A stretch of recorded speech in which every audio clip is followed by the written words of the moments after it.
These are your weekly announcements. I'm Briley Beck. And I'm Luke Bobbitt.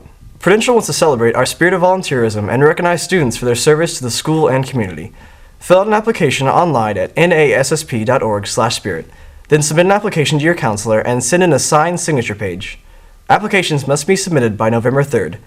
Applications will be reviewed and their honorees selected. This is a great award that will look good on your resume or college application.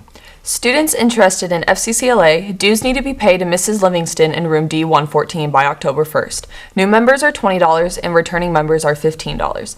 FCCLA members will be having a social next Wednesday, September 30th at 3:35 in room D111. Entrance into the social will be a baby item to donate to newborns in need. Come and socialize with other members and bring an appetite.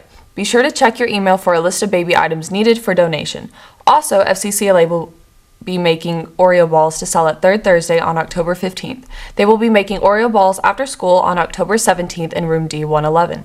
They will dip and package the Oreo balls after school on October 12th and October 13th. Be sure you come and participate in making and packaging these great treats. Sounds like a ball. I know.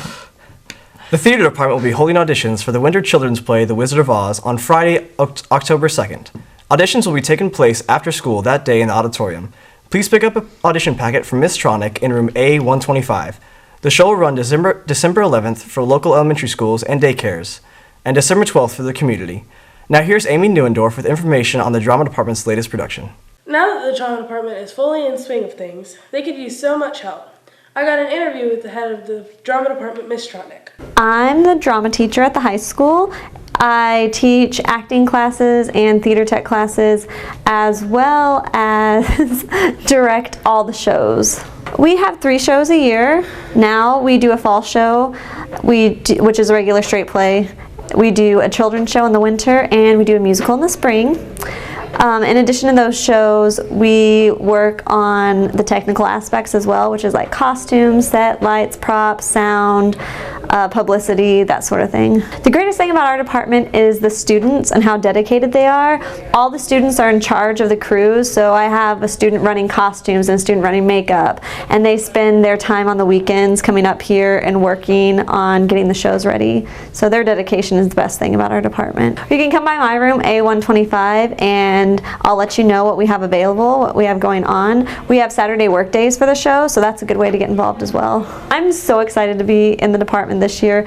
We were really excited to be able to do Legally Blonde last year in the auditorium, and now that we've had more time in the space, we're getting everything the way we want it and organized, and the kids are able to take ownership of the space, and everything is getting to be the way they want it to be, so that's really nice. There are a lot of opportunities in our department. Not only can you audition for the shows, we have auditions for the children's show coming up on October 2nd. It'll be in the auditorium after school, but also you can work backstage or work tech. Like I said, we have tons of crews, and there's always lots to do, so it's a good way to get involved. Like Ms. Trotnick said, they could use help in all areas, such as costumes. I got an interview with the head of the costume department to see what she had to say about everything.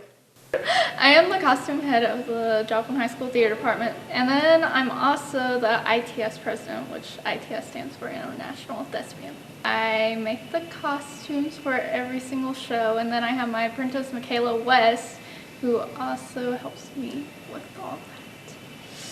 We don't do fundraisers to help make costumes, but we do fundraisers to help the whole ITS troupe that can come in. We always have people that need to come help us with set or costumes. Extra hands are always helpful. Am I excited? I am very excited to be fully into the department this year. We have 2 awesome shows coming up, and then we also have the children's show coming up that I'm really excited for. If you're interested, don't hesitate to head down to A115 in the Performing Arts Building and ask Ms. Trotnick how you can help out. Remember to auditions for the 2 shows coming up. I'm Amy Neuendorf at Jet 14. Thanks, Amy. The National English Honor Society will have their monthly meeting on October 1st in E225. Members may attend at 7:45 before school or 3:45 after school. Also, Immersion in Cultural Education will be holding an informational meeting about the upcoming 2017 trip to Belize on October 8th at 5 p.m. in room B317.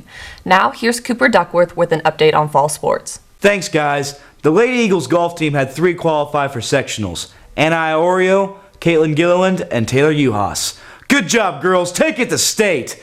The softball team took 5th place in the Springfield tournament this past weekend. Nice job, ladies. They also took the win in a close game against Lebanon, 4-3 in 8 innings. Mackenzie the Slugger Goswick had the go-ahead RBI in the 8th, and Michaela Sinnott had 16 strikeouts. Wow, what a game! The Joplin Eagles football team had a blowout homecoming win against Waynesville, 55-25.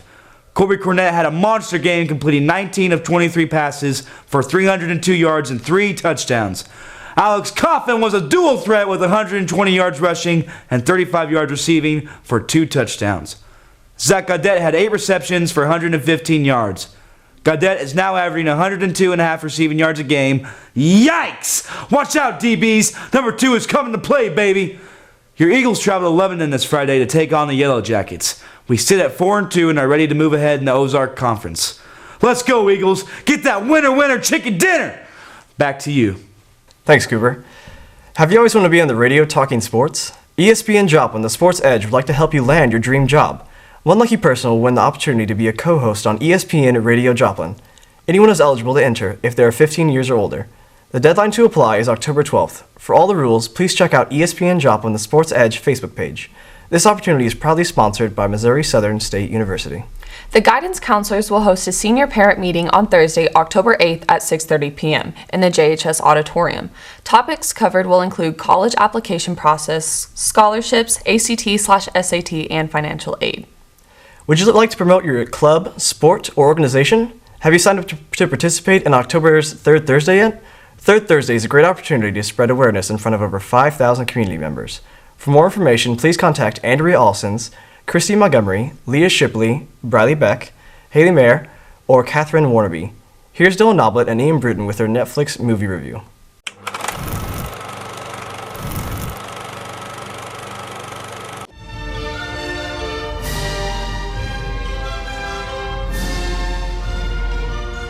Where's the boy? I'm told that he's just been struck by lightning. It's true.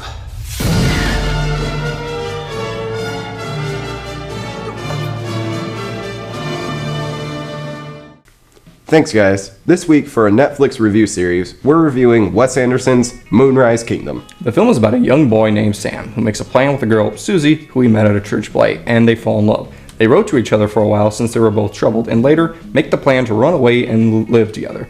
Naturally, shenanigans and adventure follows. Moonrise Kingdom is shot in a simplistic way. The camera really only makes horizontal movements or is still, and where the film shines best is in the world that it creates.